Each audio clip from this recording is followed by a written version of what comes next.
Petit à petit, poussant dans l'oubli ceux qui de leur temps firent la joie ou la fierté de leurs précurseurs, l'implacable progrès avance, bouleversant et radiant d'un trait de plume tout ce qui fut et qui, d'après lui, ne peut plus être.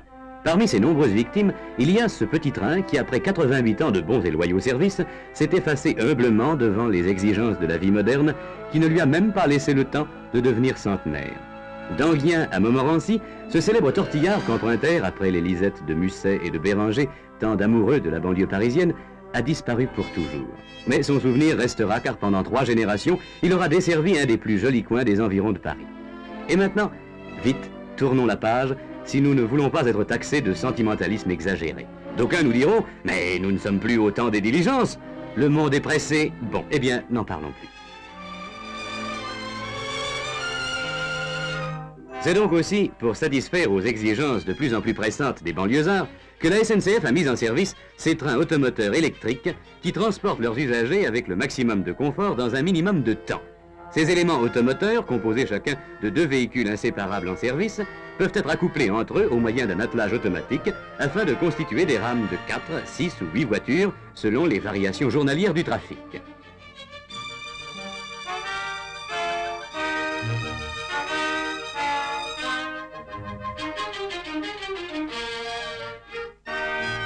Le démarrage et le freinage rapide, la vitesse limite de 120 km/h, permettent à ces trains des gains de temps notables sur l'ancien horaire, forcément respecté par des locomotives de faible puissance, et permet de ce fait une plus grande fréquence de circulation.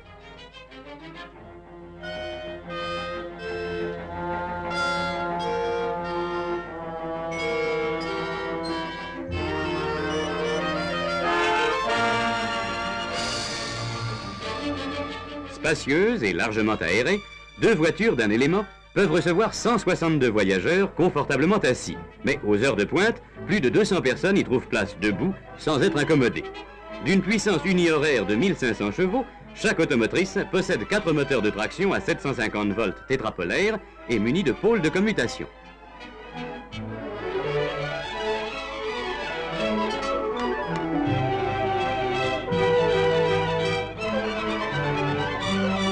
Dans la cabine de conduite, 2 manipulateurs à basse tension commandent à distance, sous la dépendance d'un relais d'accélération, l'arbre à cames de chacune des automotrices entrant dans la composition d'une rame. Un dispositif spécial fait varier automatiquement le réglage du relais en fonction de la charge de l'automotrice et permet ainsi de maintenir l'accélération sensiblement constante pendant le démarrage, quelle que soit la charge, qui peut atteindre 30 tonnes pour un élément dont le poids à vide est de 93 tonnes 5.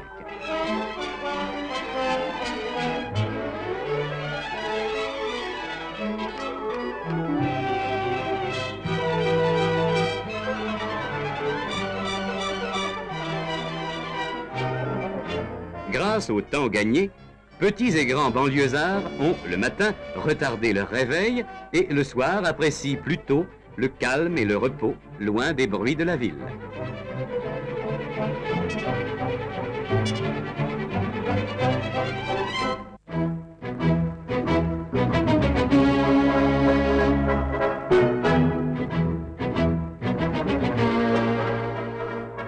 En novembre 1954, 2 puissantes locomotives, les CC 7107 et 7113, étaient en gare de Morsans sur la ligne de Bordeaux-Dax.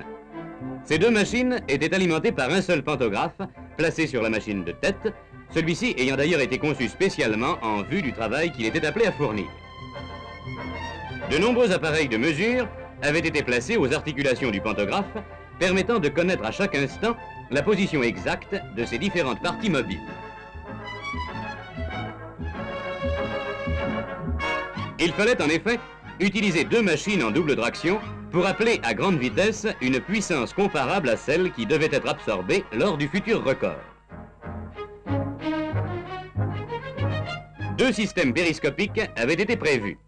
L'un d'eux était destiné à l'observation du contact entre rail et roue, une caméra à grande vitesse ayant été placée dans la cabine arrière de la locomotive et permettant un enregistrement cinématographique.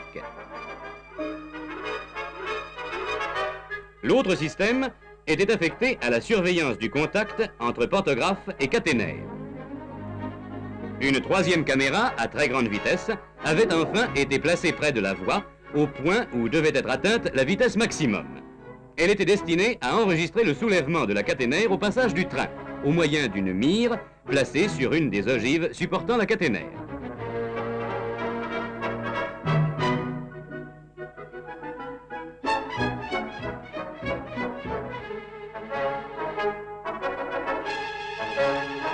Tous les moyens d'observation étant ainsi en place, il n'y avait plus qu'à prendre le départ.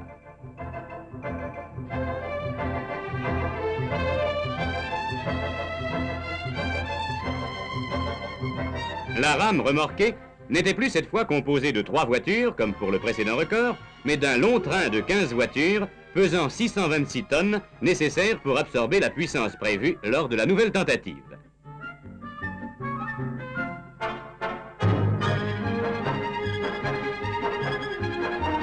Fidèlement, l'œil de la caméra enregistre les moindres réactions du pantographe vis-à-vis de la caténaire, beaucoup plus légère que celle de Paris-Lyon.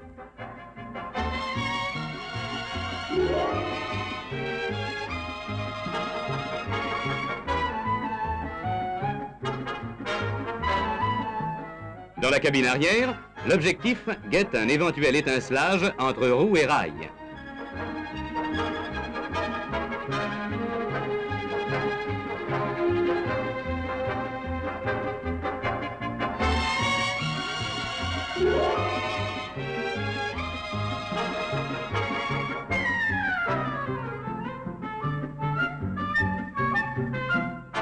Enfin, à 210 km à l'heure, aucun soulèvement notable de la caténaire n'a été observé par la caméra de ralenti. La puissance traversant le pantographe unique dépassa 10 000 chevaux. La preuve était ainsi faite que l'on pouvait s'attaquer sur cette ligne au record du monde détenu par la CC 7121. 4 mois plus tard, c'était la grande envolée, 331 km à l'heure.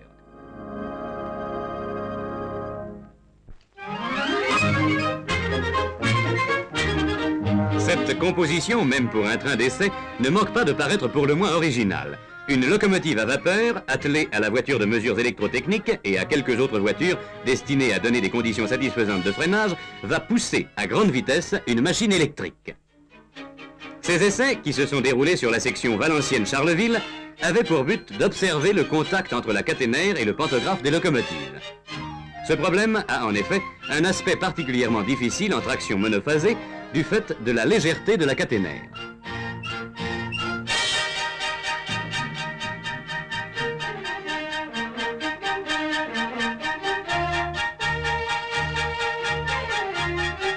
La qualité du contact de chacun des archets du pantographe avec la caténaire et le mouvement de ses différentes parties déformables ont été enregistrés simultanément par un procédé oscillographique dont les appareils enregistreurs installés dans la voiture électrotechnique étaient reliés aux différents points sensibles du pantographe à étudier par des câbles courant le long de la machine à vapeur.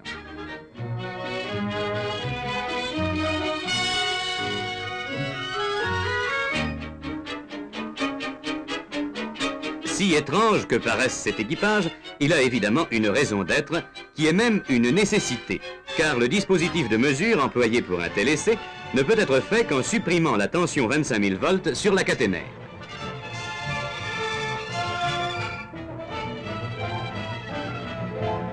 Prenant de la vitesse pour rouler tout à l'heure à plus de 120 km à l'heure, le train d'essai emporte dans la voiture électrotechnique et sur la machine les techniciens attentifs aux variations des multiples appareils de mesure et au déplacement des spots des oscillographes qui, par ailleurs, enregistrent photographiquement les moindres réactions et positions du pantographe.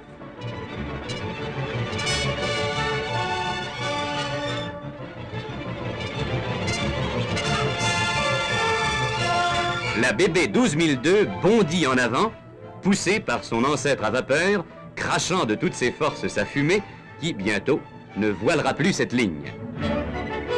Tout va bien à bord de la machine, comme dans la voiture de mesure.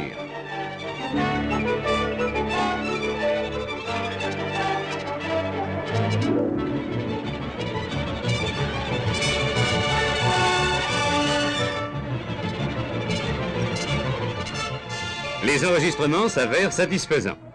On pourra ainsi comparer différents systèmes de suspension de la caténaire et en tirer des enseignements pour les lignes qui seront parcourues dans l'avenir par des locomotives à grande vitesse.